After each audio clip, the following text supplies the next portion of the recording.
Hello, guys. And this week for science, we are going to talk about forces. And on Friday morning, we kind of talked about how forces make things move, right? If we push something, it moves forward, right? And if we pull something, it moves it closer to us. So I have a book and it's called Forces Make Things Move, and it's a long book, so I'm going to break it up into three different parts, okay? And this week we're going to talk about how things are pushed or pulled and how they move and why they move. And then next week we're going to talk about simple machines, which I love this unit. And I'm really sad that we're not in the classroom because it's one of my most favorite things to do. And I'm going to figure out how we can still have fun and make it work while you guys are at home. You guys should have things like blocks to make ramps, and we can make pulley systems, um, but we'll make it work. It's really one of my favorite themes or units to do in the classroom, but we're going to make it work either way. All right, so like I said, my story is called Forces Make Things Move, and it's by Kimberly Burbaker Bradley. Remember, that's the author. And the illustrator, the person who wrote the story, is Paul Niesel. Okay, so let's get started.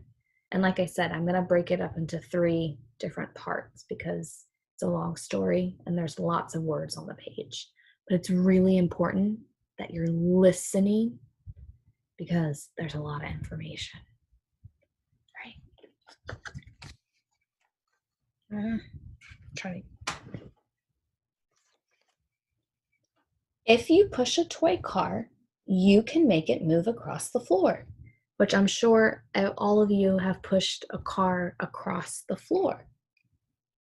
And when you push your car moves. Your push moves the car. Your push is a force. Forces get things moving. Forces also make things stop. When the toy car rolls across the floor and stops, a force stopped it. Forces also make things speed up or slow down. So anytime you push something, you are using a force. Okay, I'm going to start on this page. Any push or pull is a force. Forces can move things farther away or bring them closer. Some forces are very strong, and some are so weak you can't feel them at all. Nothing starts moving until it is pushed or pulled. If you don't push your toy car, it just sits there, unless something else pushes it, like the wind or your cat or your big brother. The wind, your cat, and your big brother can all produce force. The force moves your car. Anytime your car is moving, a force made it start. And usually you're the force that makes it start.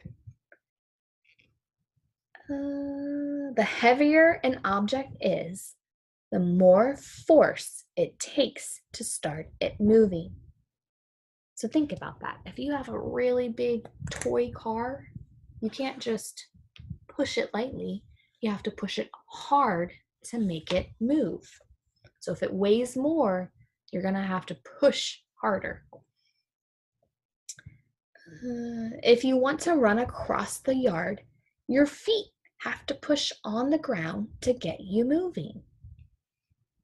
All right, so here we are. I'm going to do this so I can see the words a little bit better.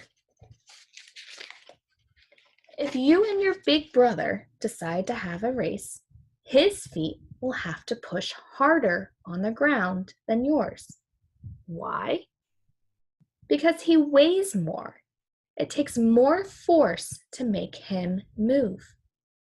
So if you have a big brother, it's going to take him more force. He's going to have to push harder to make him move. Whereas you'll be able to move real easily because you're lighter. Once you are running, only another force can stop you. Your feet push on the ground to make you stop. If you want to stop quickly, it takes more force than if you want to stop slowly. You'll have to push harder. So if you're running really, really fast and all of a sudden you just stop, your feet are pushing harder on the ground. Whereas if you just slowly start to stop, it takes less force for your feet to stop. It takes a lot of force to start heavy things moving. That's why your living room couch doesn't fly across the room when you bump into it. Now, how many of you have run in your living room and jumped on the couch? Does the couch move easily, or does it take a lot? It should not move because you don't weigh a lot for it to be pushed.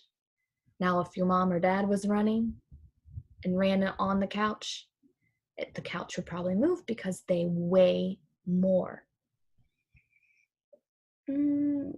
It's why a breeze can't blow your family's car off the driveway. Other things like leaves and papers and hats don't weigh very much. Even tiny forces can make them fly around. A little wind makes enough force to make them move. So think about that. On a windy day, your kite flies or your hat falls off, but your car still is in the driveway. It won't move. But if your big brother is lying on the living room couch, you're going to have to push pretty hard to force him off. Why do you think it's going to take you? You're going to have to push harder to get your brother off the couch. That's right, because he weighs more. Now, if you had a hat sitting on the couch, would you have to push lightly or hard? You would have to push light because a hat weighs less. Whenever you push something, it pushes back against you. If you push a toy car, it pushes back against you with the exact same force. If you push harder, the toy car pushes back harder. This can be difficult to understand, but it's true. The force you put on the car is always the same as the force the car puts on you. If you push the toy car, your force makes the car start moving. So if the toy car is also pushing you, why don't you start moving? Because you are so much heavier than a toy car. Remember, it takes more force to move heavy things. The force that can move a toy car can't move you. Since it takes such a small amount of force to move the toy car, and the toy car puts only that much force on you, the force is too small for you to feel. And she's saying, who pushes harder? So does the car push harder, or does the girl push harder? The girl pushes harder because she weighs more.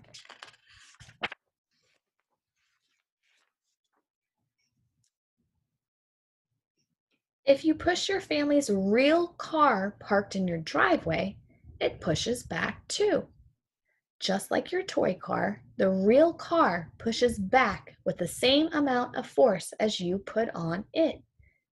If you push the real car gently, it pushes back gently.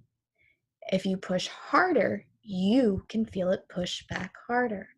Now, I don't know if any of you have ever tried to push your mom's car or dad's car, but it's true. If you push it lightly, you can feel it a little bit. But if you push it really hard, you can see it come back and push towards you. You can't produce enough force to move the real car. Neither can your big brother. Why do you think you can't produce enough force? Why can't, no matter how hard you try, why isn't the car going to move? That's right, because the car weighs a lot more than you, and you just don't have enough push to make it move. All right, and that's where we're going to stop for today. But I have some discussion questions for you guys to answer. So be sure you answer those questions, okay? And remember, a force is either a push or a pull. And if you're pushing, you're moving it further away from you. And if you're pulling it towards you, it's coming closer to you. All right? I'll be ready for the next part of our story soon. See you guys.